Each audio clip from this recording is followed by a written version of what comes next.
the election verdict is out and political parties like, of course, the BJP, no surprises there, but the Aam Aadmi Party have now reaped a rich harvest. Which brings me to a question this week I'm asking on one take. Is it now going to become a Congress MUKT opposition? Is a new alternative now emerging as far as the Aam Aadmi Party for 2024 is coming? I have covered the Punjab elections for roughly a month, and I noticed how every political party, and I'm going to begin with a focus on Punjab, how every stakeholder actually dealt with these elections. Let's first begin with the Akalis. Small parties, not too great a performance, but they were also very focused on where they wanted to contest and the areas they wanted to focus on. Now, the two big players over here, the Congress, of course, because they were a sitting government, and of course the Aam Aadmi Party, who are now the disruptor. As far as the Congress is concerned, we are saying this every time. It's always a story of a high command culture, dictation coming in from the centre, Delhi-centric political party, running elections from five-star hotels and also from their cushy offices. A handful of 3 to 4 people who have the eyes and ears of the Gandhi leadership are the ones who actually dictate how the party should contest the elections. So much so, the local leaders are often the first casualty. In contrast, the Aam Aadmi Party were not daunted by the fact that the last time round in Punjab, despite putting up a strong fight, they lost the elections. They came back, they bounced back, and how? That's the way a political party also needs to work. A defeat is just another opportunity or a chance to climb up, something which the Congress party seems to have completely forgotten. The story is not same just in Punjab, but in state after state. In UP, the Congress gathered a lot of eyeballs. That's because Priyanka Gandhi Vadra was in charge of the state. Ladki hu, lad sakti hu was her slogan, which seems to be working, many felt, for the Congress party. I remember at one point of time, Priyanka Gandhi Vadra also said that no matter whatever is the result, I'm going to hang on. That's going to be the big challenge. Will she hang on? Will she go back to Uttar Pradesh? Because the work has just about begun. 2024 is the big election that we're looking at. Look at states like Manipur, at one point of time considered to be a Congress bastion, completely lost out. Goa, Uttarakhand, putting up a fight, but a sense of arrogance, which brings me back to a question I began from, is are we looking at a Congress MUKT opposition? Now remember, I had asked in an earlier episode and made a similar point. You know, it's ironical that the same question now comes back. At that point of time, I was talking about the Trinamool Congress in the context of the TMC, because Mamata Banerjee had made a statement that the Congress is a liability, where is the UPA, and taking the Congress on and making them the leader is actually going to be a problem for us. Today, I think it's going to be pretty much a similar factor. जब आम आदमी खड़ा होता है, लोग खड़े होते हैं, तो फिर बड़े-बड़े सिंहासन डोल जाते हैं और मुझे लगता है आज भारत के इतिहास में एक बहुत महत्वपूर्ण दिन है। एक पार्टी आज एक राष्ट्रीय फोर्स बनी, एक नेशनल ताकत बनी है और आम आदमी पार्टी आने वाले समय में कांग्रेस का रिप्लेसमेंट बनेगी, जो कि मैं कह रहा हूं लगातार कि आम आदमी पार्टी नेशनल और natural replacement hogi Congress party. Now see, there's a difference. When TMC was speaking like this, TMC has had a relationship with the Congress party. That kind of bitterness we never saw. Between AAP and Congress, completely no love lost, except I remember at one point of time when the Aam Aadmi Party government was supported in Delhi by the Congress party. I also remember Rahul Gandhi had once told us at the AICC headquarters in Delhi after AAP had won the elections that there's a lot we need to learn from AAP. Clearly, the Congress party has not even bothered to learn a lesson. Now, Kejriwal may be criticized by the Congress party as being a B team of the BJP, but his style of working is very, very similar to the BJP. A hungry 24/7 politician. Defeats as a stepping stone to success is how they look at it. No state is untouchable. He very smartly and in a calculated manner is choosing those states to contest where there seems to be a straight fight between the BJP and the Congress. As the Congress loses its sheen, Kejriwal or the Aam Aadmi Party is emerging as an alternative to the Congress and also attempting to be an alternative to the BJP. It's not going to stop at Delhi and Punjab. It's going to move on to Haryana, Gujarat, Karnataka, Himachal Pradesh, where, mind you, again, it seems to be and has been traditionally a straight fight between the BJP and the Congress party. So what does it do to the Congress? Well, it pushes the Congress party out of the game even further. In many states, in fact, if you still look at the larger picture of India, Congress is truly the only national alternative to the BJP, despite the fact that it is losing elections. Today, they are in power in only 2 states, that's Rajasthan and Chhattisgarh. Extremely worrying signs for the Congress party, which is also one explanation why it may be difficult for the Congress now to occupy the lead space of the opposition.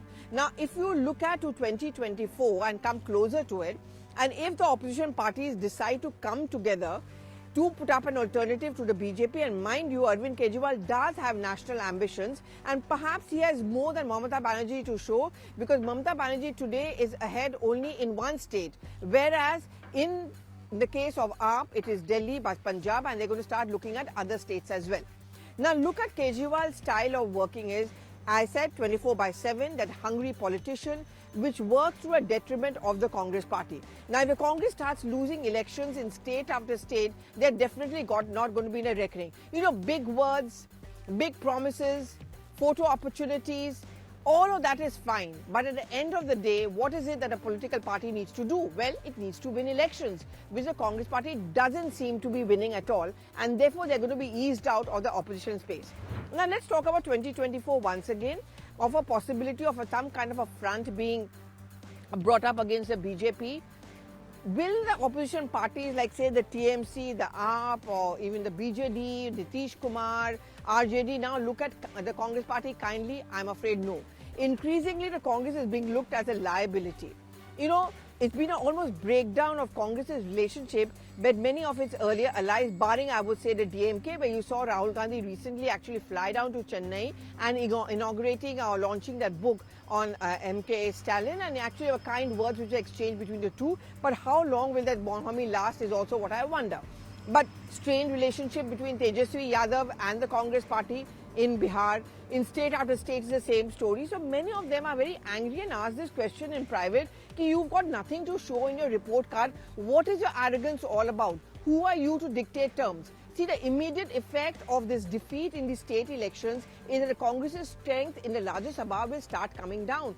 Already, there are many vacancies which have come out in the Rajya Sabha, and which many of them Congress had sitting MPs. They're going to start losing out on that because they've lost out on state elections. So the strength of the Congress in Rajya Sabha comes down. The strength of other opposition parties like the TMC and the Aam Aadmi Party comes up. So that's where the leverage comes as far as the Rajya Sabha goes.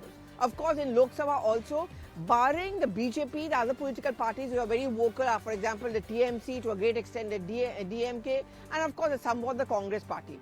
That's where the pushback for the Congress happens. That is why the Congress is going to be looked as a liability. Second, many don't want to do business with the Congress party anymore. And here I'm talking about the opposition parties. They feel, who do we speak to? Earlier there was Ahmed Patel, so it was easy to get in touch with him, no matter what time of the day or the night is. And he was that point person who they could use to approach Sonia Gandhi. And he had that stature. Today, in private, many of the opposition parties also ask me, why should we talk to, for example, a K.C. Venugopal? What has he got to show for himself? He's not even a shrewd politician like, say, Ahmed Patel was. And which Gandhi do we even speak to? Sonia Gandhi is inaccessible. Rahul Gandhi doesn't speak to us. We are told Priyanka Gandhi Vadra doesn't call the shots because every decision is going to be taken by Rahul Gandhi. At a personal level, people like an Arvind Kejriwal or a Mamata Banerjee will actually find very difficult to do business with, say, a Rahul Gandhi and even Sharad Pawar. And someone like a Mamata Banerjee and Sharad Pawar actually have been very, very vocal about it, that they cannot do business with Rahul Gandhi. So you have a lack of performance as far as elections goes, a poor report card, lack of strategy, a confusion as far as who is the real leader within the Congress party, and a complete lack of faith in Rahul Gandhi on one side.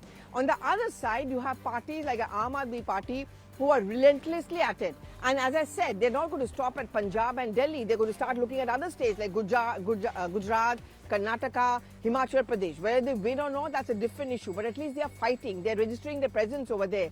And that's what matters when you're starting looking at an alternative in 2024 to the BJP. And that's where you emerge as a strong face of the opposition front. And that's where the Congress starts getting replaced. I'm getting a lot of reactions on my social media timeline. Of course, some of them are still running down an Arvind Kejriwal or a Mamata Banerjee asking what does she have to prove for themselves. Well, I think these electoral results have really proved what the Congress is not. It's not a party which has a fire in the belly. It's not a party which wants to take on a big fight. It's a party which goes back into a state of limbo, which lives in luxury, the high command culture. The nature of politics has changed. You have to be there out on the streets. That is something which the BJP has mastered. Now look at the Prime Minister. After finishing off with electoral results, he's in Gujarat. And then, it goes back to business. He talks about the crisis in Ukraine, COVID. Many would say that's the job of the Prime Minister. But from the point of view of the voter and the common man, he comes across as someone who's 24/7 doing his job, both as a politician or a leader of the BJP and also as a head of the government as well. That is exactly what Kejriwal understands. He understands you have to be traveling across, you have to be seen to be busy and always networking. Something the Congress party is not able to do so.